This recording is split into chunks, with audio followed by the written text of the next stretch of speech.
Hello, welcome to school of human rights. आज का जो हमारा टॉपिक है वो है generations of human rights.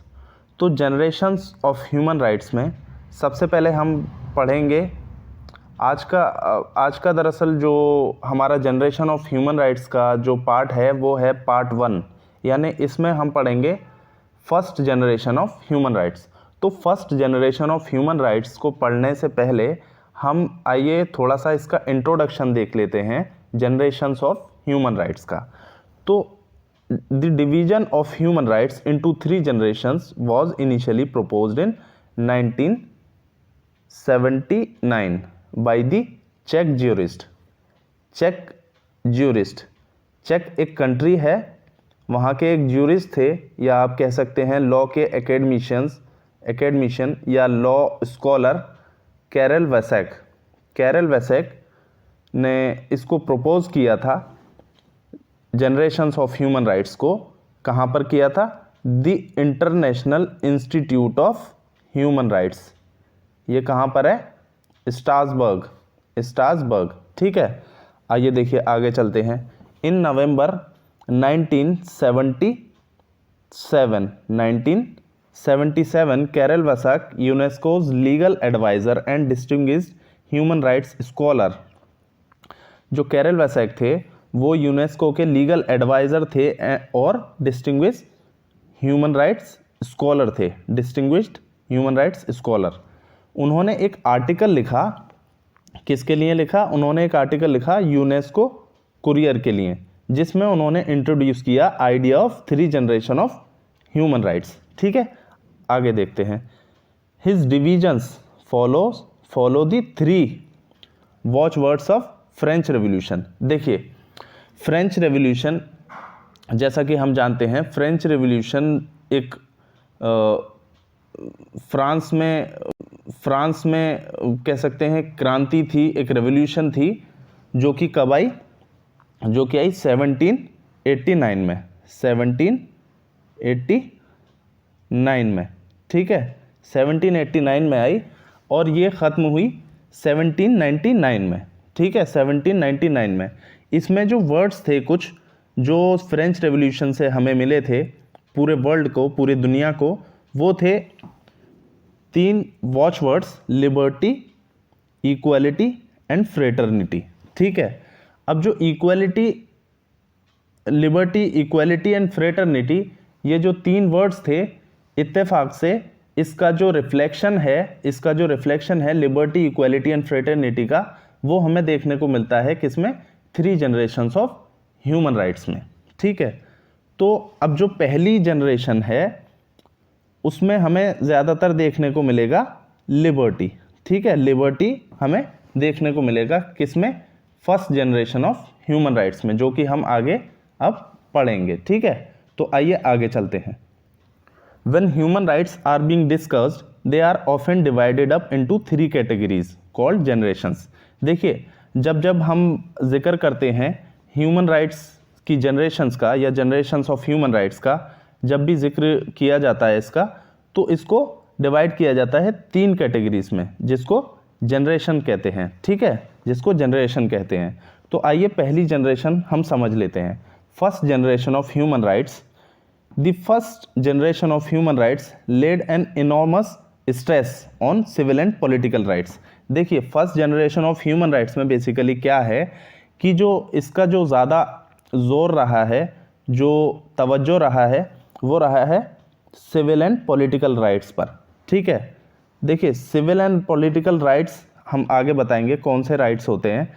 The political upheavals and the social revolutions of 17th and 18th century created the awareness of the civil and political rights, such as the right to freedom of speech and expression, right to vote and contest elections, freedom of religion, freedom from discrimination, etc. ठीक है, देखिए इसका मतलब क्या है कि जो political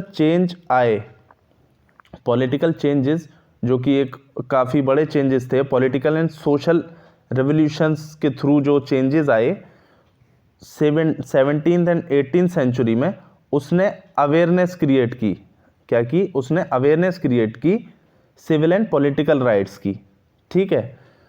और कैसे राइट्स थे वो सिविल एंड पॉलिटिकल राइट्स, जैसा कि हमने कहा कि सिविल एंड पॉलिटिकल राइट्स कौन से होते हैं। Civil and political rights, right to freedom of speech and expressions, जो हमारे विचार हैं, जो हमारी जो राय है हमारी, वो हम अपने रिप्रेजेंटेटिव्स के सामने रख सकें फ्रीली, उसका right. And right to vote and contest elections, यानी इलेक्शंस में हमें इलेक्शन कॉन्टेस्ट करने की या उसमें एक तरह से कह सकते हैं कि उसमें लड़ने की आज़ादी और वोट देने की आज़ादी, ठीक है, इसका हक हमें दिया जाना चाहिए, ठीक है। तो इस चीज़ की अवेयरनेस फैली, कब फैली, 17th एंड 18th सेंचुरी में सोसाइटी में, ठीक है।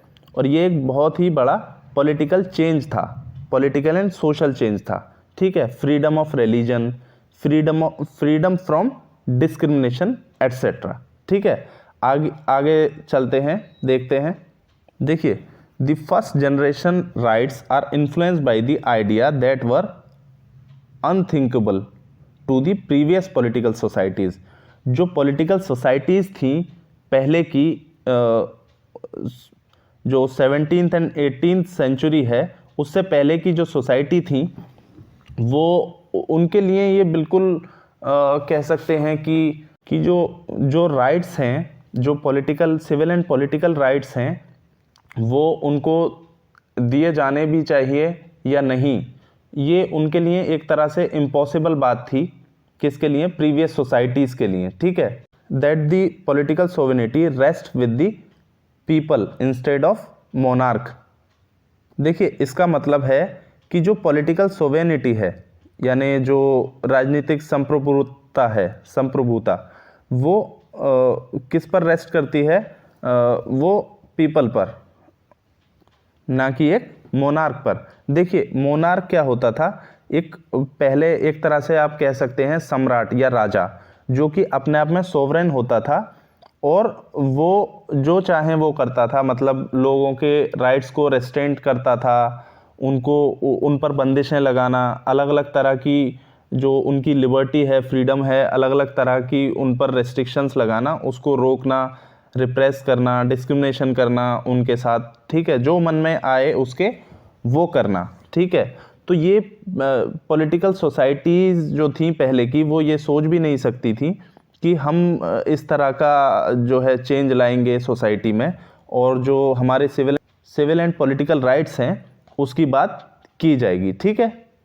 देखिए, इसमें ये कहा गया basically that government is representative rather than unilateral. इसका मतलब है कि जो गवर्नमेंट है वो एक तरह से हमारे नुमाइंदे हैं, हमारे रिप्रेजेंटेटिव हैं, ना कि यूनिलेटरल एंड एब्सोल्यूट। यूनिलेटरल का मतलब होता है एक पक्षीय, एक तरफा, ठीक है। जो मोनार्क था, जाहिर है कि वो, अभी मैंने बताया कि एक तरह से वो राजा है, तो वो एक तरफा ही सारे फैसले लेगा, जो भी डिसीजंस लेगा वो एक तरफा लेगा। और एक डेमोक्रेटिक कंट्री में क्या होता है कि जब हम अपने रिप्रेजेंटेटिव चुन कर के भेजते हैं, तो इसका मतलब ये नहीं होता है कि वो राजा हैं, ठीक है।